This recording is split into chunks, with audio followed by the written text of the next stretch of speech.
والله ولو ما جبنا دي كانت جروبات ممنهجه مدبره على اعلى سعر وعلى اعلى مرتبات ومؤجره ومدبره ومدفوعه الاجر ضد نجاح النادي الاهلي. ده جروبات الفشل، جروبات الفاسدين الكارهين الفاشلين اللي بيكرهوا النادي الاهلي.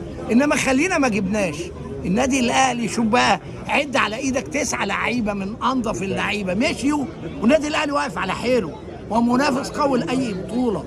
اما يمشي كريستو وقندوسي شريف بيرسيتاو احمد عبد القادر حمدي فتحي اليو ديانج ومحمد عبد المنعم وعمال تمشي والنادي واصابات، ده بالشهرين وده بالثلاثه.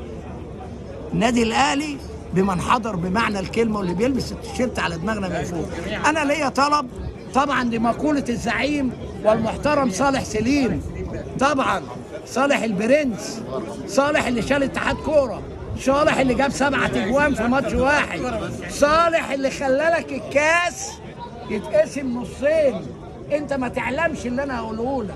كابتن صالح خلى كاس مصر كان هيضحك علينا، كان زمان ما فيش بلينات، كانت قرعه، فاتعملت القرعه على ورقتين للنادي، القرعه عشان في الكاس انت عايز تهرج بقى وانا ما بهرجش، القرعه عشان تختار واحده منهم، اختار واحده، فبيقول له اللي يقول لي مين مبروك؟ قال له لا استنى، دي كذا ودي كذا، يعني الاثنين واحد، بمعناه انتم مدلسين ومضللين. قال له